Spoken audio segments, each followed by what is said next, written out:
Welcome, everyone, to Beyond Surviving, the safe space for survivors of childhood sexual abuse to receive support, resources, and share their stories. Beyond Surviving is about freedom, healing, connection, and even laughter and fun. Most importantly, it's about letting go of the pain of abuse and finally moving on. I'm Rachel Grant, and for those of you who don't yet know me, I've been a sexual abuse recovery coach since 2007 and am the author of Beyond Surviving, the final stage of recovery from sexual abuse. You can learn more about me and the Beyond Surviving program at rachelgrantcoaching.com. So, folks, today we are continuing our series of highlighting beyond survivors. And today, joining me is Clara Stewart Moore. And we're really going to be focusing our conversation today around conquering fear. And Clara is no stranger to that. She has really lived a very big, very broad, very international life. She first made her presence known in Nelson Mandela's New South Africa, representing a pathway of freedom and strength to women wounded by mental enslavement. Her presence inspired a whole generation of women of color by challenging the notion of beauty. She went on to attract worldwide attention by shaving her head. Oh, talk about bold, talk about being ready to deal with maybe some people have something to say about that. So she did that, though, for the international campaign of the United Colors of Benetton.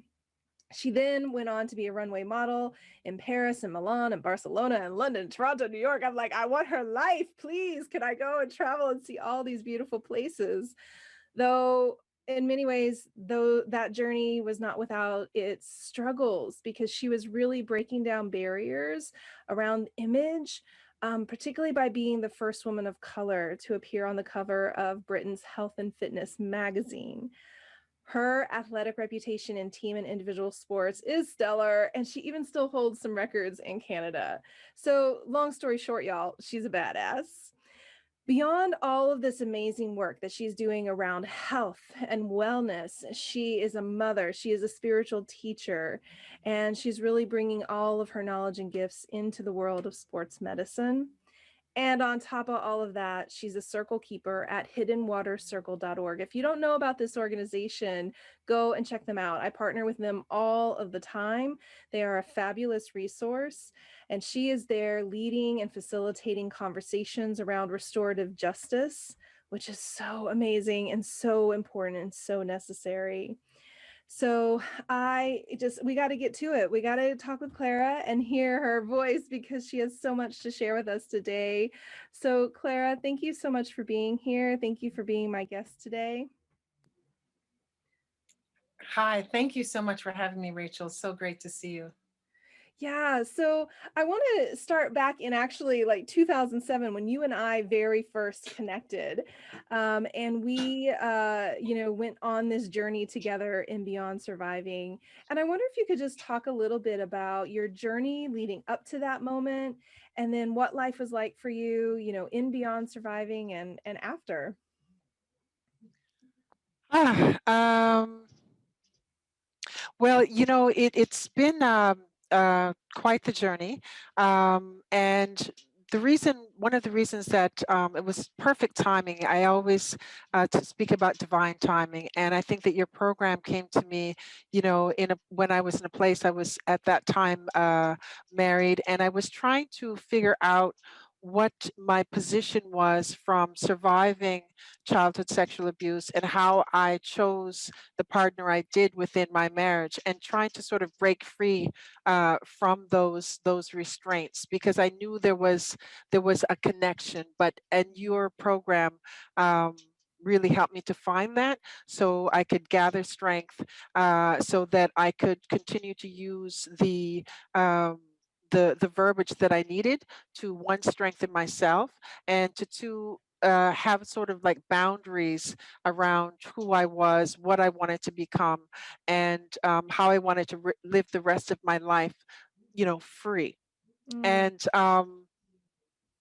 yeah, so that was the initial connection, because within my marriage, there was a lot of uh, spiritual abuse I learned, and mental abuse, and then I also lived a life of physical abuse and abandonment. So there were so many layers to the Yeah. complexity of where I was at that moment, and I wanted to discover more. Hmm. Yeah, well, thank you. And yeah, I think so many of my clients come to me because they are facing a critical, kind of like a crossroads. Do I keep kind of walking this path and remaining, often because of fears? I know for me, I was in a 10-year relationship that was very abusive, and had a very hard time leaving that relationship because of so many of the fears that sat there for me around, is anybody else ever going to love me? Who's really going to put up with me? Maybe I'm making all of this up, right? Like maybe this really isn't that big of a deal. Maybe this is just how it is. And then eventually, finding that space of deservingness, like, no, actually, I want Exactly. something better. Maybe let's talk about that a little bit. When you think about the things that came together more specifically, that really supported you in being able to step away from that relationship that ultimately wasn't really serving you, wasn't really lifting you up. I think that when you say specifically, I think I was really trying to discover this idea of my self-worth. And I had done international modeling, I had broken records, and so my accolades were there, but for some reason I knew there was a reference for me choosing someone who belittled me so much. And I wanted to make sure that when I was out of the relationship, that I didn't choose that again. So I needed to have tools. And the toolkit that you provided was also fantastic and stellar. I was already into affirmations. I already had a strong sense of intuition, but knowing, I think, the words of that it wasn't my fault, Mm, and in both situations it wasn't my fault, and then having the tools to identify what faults I thought were mine and what faults were theirs. That was another beauty that you offered as well, is to take it on what was my own, and not take on everything, so that was weighing me down. And then when thinking of it, weighing me down so much that I was like blaming myself. And mhm. so that blame had to be divided. Okay, so really deciding and knowing what was mine to take on and what was my partner's. And with that juxtaposition of my father being my husband in terms of this male, and blending those two together, it was just too much. It was too full at once. And so having to understand what was mine and what I chose and what was his, as opposed to sitting on all of that weight and having all of that weight on my shoulders, because I wanted to be a good wife. I wanted to be a good mother. I wanted to be a good spouse. And I didn't want to be living as a small girl in an adult relationship. So there really need to be some identification of what I was living in my adult life as a child and what I needed to live as an adult in offering forgiveness to my child self. Yes. Oh my gosh. So, so important. So good. And yeah, that's a big, big piece of Beyond Surviving, is that work around, really looking at all the ways in which we assign blame and take on, fault and the errors that we make in doing that, not because we're, wrong or bad, just because that's what happens, particularly around childhood trauma. And even for later in our life as adults, the experiences that we're having, being able to distinguish what belongs to me and what doesn't. So I'm so glad that that work was so such, created such a shift for you, such that, yeah, you've stepped out. You're in a whole new like life today. You're living differently. And tell us a little bit about that. What are you up to these days? Well, if I would like to add one more thing, which Of course. strengthened that as well, Mhm. which was the boundaries and the clear Yeah. requests, because I Mhm. had no boundaries. I had lived my life in such a way from, as I said before, abandonment at 11, that I was doing a lot of things, and all my travels took me intuitively. So I had this sense of intuition, or these angel guides that I would say that helped me to continue my life. And that being said, is that I was so strong that I was really taking on too much. Like, I can handle this and I can Right. handle that. Mhm. And then I also had a near death experience when I was 19. And so, because I had said before, in terms of that I would always be able, and I always thought that I would die before the age of 30, because of all that I had been through. So, in actuality, that of stating the I ams, I basically brought that into my this idea of conceptualizing the I am and bringing that power into myself, which was another part of your, like, I am powerful, I am Mhm. confident, I can do this. That really helped. And then in for myself, like, what I want, as opposed to letting the life just sort of come to me, and me taking these bashings Mm. as such, physically, spiritually, emotionally, and spiritually as well. And then making clear requests around that, because there my ex was a yeller, and so when I wanted to stand out strong, then came the brashing, well, you can't do this, da da da, da, and I would just, I wasn't able to combat that with Mhm. uh voice. um and then also at the same time, I had my daughter came into being at that time, and it was important for me to set strong boundaries. And also, I would know that she would adapt what she saw. And so those tools were fantastic in setting that boundary, and then coupled with what you said, the clear request, because you just assume that that doesn't work, but it did work. I first said, okay, I don't want anyone yelling at me anymore. I can have a clear path of communication, and then setting the clear request. So I was like, if you yell, you know, making the decisions of what it was I was going to do, and firmly having those in place, I'm going to Right. get up and walk out.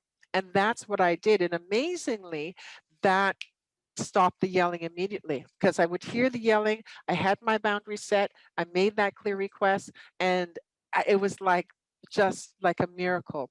So Mm. that was another really super powerful Totally. tool, you Yeah. know, um, very, very, very important. And so a lot of what I learned, I implemented and saw that they were phenomenal. And then I used that in my work for adult survivors of childhood sexual abuse. And those were as impactful for me as they were for the participants that I was working with. That's amazing. I love it when the everything that we learn and work on in Beyond Surviving starts to trickle out into our communities, into our other connections, our friendships, our family, the people who we're working with. Because yeah, these are just really good strategies and tools that we need for being able to stand in our empowered self. So Exactly. much of I think what we are talking about today are the ways in which we become kind of small. We have a hard time taking up space, owning our right to be cared for and nurtured and loved and treated well. And there's that piece that you named of just the underlying like belief in self, the I am, that I am deserving, I am worthy. And then there's the application, like, okay, how do I put that into practice with the people in my life, which is the communication. And all in that, there are fears that have to be faced. I wonder if you could maybe talk a little bit about that in that process of beginning to stand up for yourself in this way and set those kinds of boundaries. What do you recall about some of the fears or anxieties that came up for you around that and how you navigated that? Well, I think that I took everything step by step. And I also enlisted the support. So it was important to have somebody who I could pour these things out of my mind and bring it to heart. And and that helped me to move things into action. Like as an immigrant, I needed to have certain things in place instead of like, I'm breaking out of here and I'm just going without any plan.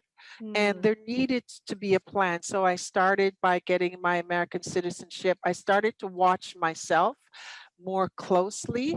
I started to watch my environment more closely. I started to also look at what my gifts are, like what the beauty was in myself, because I think within all of the abuses, there's sometimes, as you had said, this lack of looking at who you really are, like what your spark is, what does my soul want? And so really start looking deeply at what those questions are and listening for the answer with patience and light and love. And so each step of the way, it helped me to say, okay, do not be fearful, just plan, and this is going to get better. Like it's going to get better. And if I looked back into the past of all the different areas that I had been in, of where I was abandoned and had to figure out where I was going to live from 11 years old, and all of these things, each time I noticed that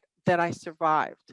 And so I knew that that survival or that path was there for me. I just needed to tap into it more. I just needed to call on it more. I just needed to look into the light more and think about the positive things that brought me to where I was that day, as opposed to the things that weighed me down.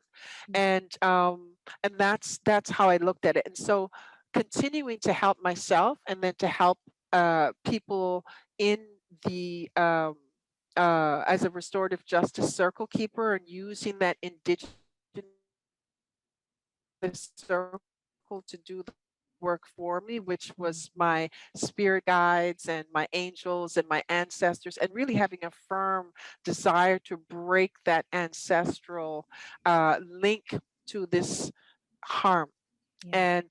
And so that was really a driving force for me, and one in which that I continue to do my work today. Amazing. Oh my goodness. Clara, thank you so much for sharing that and like your process and how you started to break things down for yourself so that you could conquer those fears, take a little step every day and keep moving forward. It's so important because oftentimes with fear, it's just like we're looking at the entire thing and oof, that feels like big and overwhelming and I don't even know where to start with that. But when we take it in those little smaller steps, it's one of the things I heard in what you just shared, among other really great tips and advice for facing fear and conquering fear. We're going to take just a short break. And when we come back, I want to hear a little bit more about some of your perspectives on healing and what you've really learned, and even more about what you're up to today, particularly around this work you're doing in the field of restorative justice. So we'll be right back.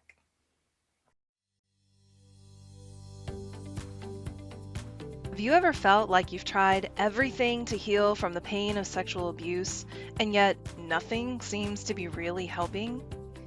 Well, one of the reasons why most people struggle to break free from the pain of past child abuse is because the techniques out there are positioned as a one-size-fits-all answer. What I want you to know is that there are actually 3 distinct phases on the path to recovery, and I'd love to share with you about these phases, what issues you must resolve to move to the next phase, and what kinds of support you'll need in order to move forward as quickly and completely as possible. The road to recovery is much easier when you know what stage you're in and what to do next. So don't hesitate. Go to rachelgrantcoaching.com/checklist and get your 9-page guide today. Now back to our show. Welcome back, everyone. So, Clara, I know one of the things that has become just very, very at the center of what you're doing in your day to day is this volunteer work with the Hidden Water Circle. And maybe you can talk with us a little bit about what that organization is doing and the particular role that you're playing there these days. Well, what I'm doing there is as a senior circle keeper. I'm one of the original circle keepers of Hidden Water NYC, and what we do is work with adult survivors of childhood sexual abuse, and it's in a format of that when one person is harmed, that the whole community is harmed, the whole family is harmed. So there's different colors. I work mostly purple, who are the ones who caused the harm. I think I might have to switch that around. The green, who were harmed, the purple, who caused the harm. And then there's blue, which is for the family members who want to come in and support. And then there's orange for those who were caregivers who were not able to assist those who were harmed. So it's a very intricate family situation, and what it's trying to do is bringing the whole family. And the greens speak particularly on the eye, and I chose to stay within that color because I think it's really important to look at the story of of who you are and through your own eyes, so through my eyes. So everything that's related in the circle of course, not denying and deflecting, which is the first stages of healing, but really to look at how am I seeing this? How is my story being implemented? How do I feel about what happened to me when I was a child, as opposed to, oh, they were paying for my college, or, wasn't that bad? So the healing process is, for me, most imperative, and what was most impactful for me is to really look at the eye. I think that in the stages of healing and also childhood sexual abuse, we tend to give ourselves away, and to be able to look in to our inner child, to our inner self, and see how we can stand in our own strength, and how we can be the person that we want to be. And so the healing is really, again, a destination. uh, One thinks of often that, we're here and it's a hard stop, but we keep getting these stories, and we keep just sort of climbing that mountain, and so it's a journey, and it's immeasurable. And so within that of looking at the place of I, we can be um, more of an impact to our world around us. Mm, And it's important because I think we give so much of ourselves away, and a lot of us flies away during these stages of healing, as well as the stages of the harm, the disassociation, and then how codependency works with that. Um, so it's important to have a strong sense of self, and I think that is one of the key pieces of healing from childhood sexual mm. abuse, Yeah, or most definitely. sexual abuse in general. In general, for sure. Yeah, when you think about your own journey and maybe even the stories that you've heard since, beginning to work with others who've experienced abuse, what would you say are some of the primary fears that really show up that you think maybe stop people from being able to even step onto that path of healing? I think that somehow deep within themselves, they think it's their fault. Mm, I think that, as we learned from you, was my dress too short? Was I too close to grandpa? Was I in such a need of love that I just gave myself in this way? And or, they're children. So it's hard mm, to for people to see themselves as an innocent child when they're taking advantage of in such a way. And also the way that you're groomed, that, oh, you must always, kiss the uncle or hug when right. it makes you feel uncomfortable. So there's losing a sense of self. So that intuition is something that needs to be cultivated. And if we don't cultivate our intuition, listening to that inner voice, it's difficult for us to voice our needs. And so those are Mhm. some of the reasons why people don't reach out. And then also the fear of it. There's the fear, there's the shame.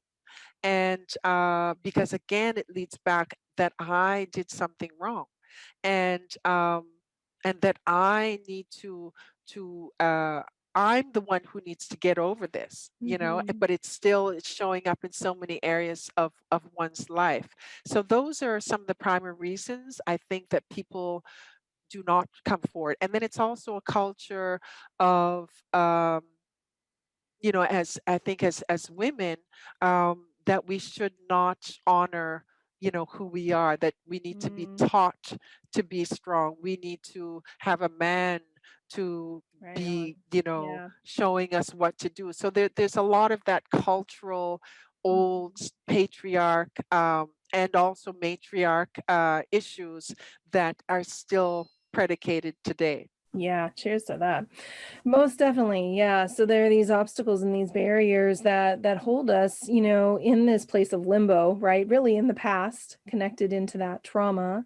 And for all of you listening, like wherever you are in your process in your journey, if this is resonating, you're just in the like, yeah, I have those fears. I'm struggling with that. I know something needs to change, but this fear feels really overwhelming and really difficult.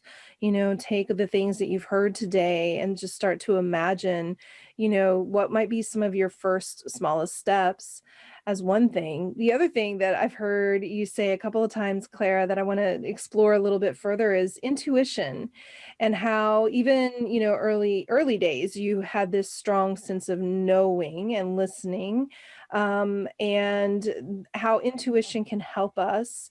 Do you have any like favorite practice? Like when you think about tapping into intuition, is there a way that you do that you would like to share with the people listening today?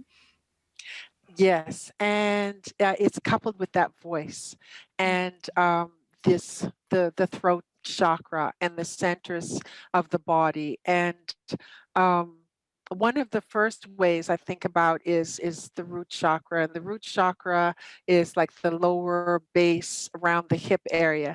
And this is an area that's had a lot of harm. There's a lot of trauma in that energy field. And so one way is to be grounded. I think about grounding and centering, because often if something happens or something drops or whatever our trauma was associated with, slamming doors, it can be anything. Too bright of a light was one thing for me as well. And so we want to get back inside of our bodies, because there's that, flight and, associated with that. So the first thing is to find something that grounds you and centers you. And so in short, it's th- those three deep breaths I think are so important. To take a deep breath in, which bringing it down to the belly, as opposed to in the throat, which is a short panic. The glottis is here, which will give you headaches and heart palpitations, all these things. So you want to take a deep breath in, down, and go all the way down, visualizing or feeling down, and then through the hips or through the feet, putting that deep, deep, deep into Mother Earth. I didn't have a mother figure, but I was always connected to the land, always connected to the nature. And so finding a focus in that grounding, whether it's deep, deep in Mother Earth, and allowing that to come back up to nurture you and surround you, sort of like in your own little golden bubble, or if it's purple that you like, and then have that like envelop all of you, and then bringing that up into the center, into the galaxy, into the stars, into the moon, into the sun, whatever sort of light source that's beyond the physical and beyond like the human aspect of it, and then bringing that back down into you. So having these two sort of lines of connection, and then bringing that into the heart space, listening to the heartbeat, can ground you and center you. And then you have a sense of calm. And then you can begin to ask the questions, and you can hear the true answer, not from the mind space, but from the heart space. Clara, as you were sharing that, what I kept connecting to was just how, in that space of really grounding and getting into our body, out of our anxiety, out of our fear, out of our head, out of our history, yeah, that calm spaciousness where we can then really inquire and ask those questions and hear, listen to our intuition, listen to our higher source, gut, whatever you want to call it. That's when that fear dissipates. There's this deep knowing. Fear is frenetic. It's always like the what abouts and what ifs and all of that. But when we get quiet and we ground, that clarity, that strong sense of knowing, it's like, well, okay, great. I know. So now I'm going to do it. I'm going to go Yes. for it. And Right. This is with courage. that, yes, and with that, exactly, courage. And so one also has to, in that space, ask a question of what you need. And when you can get quiet, you can be still and present about what it is that you need. So do Mm, I need calm? And then you ask for that calm. And what I like to do, it's a little sort of a game that you ask for help, and knowing that you're not alone, which was my main thing, was knowing that I mm, was not alone, was huge. And so the help is beyond what I can mentally think of, but what manifests in front of me. So, for example, just the other day, to confirm guides, or to confirm if this is a right step to do, I'd say, well, send me, some pink butterflies. And it's just way out there. Like, where am I going to see pink butterflies in the wintertime? And today, as I was doing this, I found this shirt oh, look at you. that had the For pink those of you who aren't butterflies. watching the video, she's wearing a shirt that has all these pink butterflies on it. Yes. Oh And I forgot that I had this, but I said, "Oh, let me pick this out." And then there were the pink my butterflies. So God. these type of things of being still, and don't be afraid to ask for support. Mhm. So I need help around this. I need help having this conversation before you pick up the phone for that difficult request, or asking for a raise, or whatever it is. Sitting still, taking those deep breaths, centering, grounding, and say, okay, friends, help me out with this. And just doing that act, you receive the help. So it builds that confidence, it builds that fortitude. Most definitely. Wow. Clara, I have this deep knowing that we've only just like touched the tip of the iceberg of the wisdom and the knowing that you have. So I hope down the road to have you back and to further explore and dive into even more topics around healing. As we start to wrap up today, are there just any final thoughts, final words for anybody listening that you'd like to offer them today? I would like to tell them, if they have not yet taken your program, that it is one of the things that you should do, because it is so powerful, and it's so filled with heart, and Rachel teaches with so much love, and you receive so much love and support from it, that I would say, do that. Like, and I don't advocate for a lot of things, but this is what I would definitely advocate, that if you're a place you're not sure which one should I take, da da da, this one has been, Rachel Grant's coaching has been such a paramount strength, and the tools and the steps week by week just gave me so much. It was exactly what I needed. And maybe there's many that say that, and so if this is the second time you're hearing it, then it's a sign from your divine angels and guidance around you to Confirmation. yes, to do it. And Wow, also to Clara, know thank that you. the healing is immeasurable, and it'll help you in so many areas. Wow, Clara, thank you very much. I feel so honored to hear those words, and that, one of the things that it matters to me so much is that the work that I do really stays with people. And so it's a beautiful thing to know that all these years later, that it has, and you're continuing to use your tools from your toolkit and just showing up in the world in all kinds of ways. You're doing just really amazing work out there in the world of, health and wellness and healing. And tell people a little bit more about how they can connect with you and learn even more about the work you're doing today. Well, I can be reached on radianthealthandwellnessinc.com, which is a business I set up also to strengthen and put all my tools together, such as chi healing, martial arts as well, because I think people need to know how to protect themselves and get a sense of power. So I like to teach a sense of 1, 2, 3. And then I can also be reached at hiddenwaternyc.org, which is the circle keeping in for adult survivors of childhood sexual abuse. And then I also have an Instagram handle, which is the letter C, Stewart Heal. Awesome. And Amazing. so those are the ways that I do all of my work. And I'm in the process of writing a book of my journey.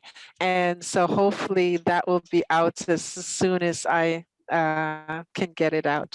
Oh my goodness. Will you let me know? Because it's going to be the book of the month in the newsletter when it is. Thank you. Thank So you. thrilled about that for you. I, Yes, Clara. Oh my gosh. Again, it is such an honor. When I put the word out to graduates, like, hey, who wants to come on the show? I was just overwhelmed with the response and was so glad to see that you threw your hat in the ring. And it's been so wonderful to be here, catching up with you and hearing how life has continued to unfold. Clara, the one that I see in you is warrior, wise, knowledge, deep wisdom, and calm, grounded unity. Thank you so much for being here and for being my guest today. Thank you so much for having me. And for everybody listening, thank you so much for tuning in and joining us. If you'd like to make a donation in support of the podcast, you can pop over to bit.ly/Beyond Surviving Podcast Donation. All contributions will be applied towards funding scholarships, the running of donation-based and free programs, and making sure that those reaching out for support get what they need. Don't forget to visit rachelgrantcoaching.com to learn more about sexual abuse recovery coaching and to explore the other resources there. Please be sure to subscribe to the podcast so you don't miss an episode. Leave us a note. What are you loving? And come back next time because we have so much more to share. And until then, take good care of you.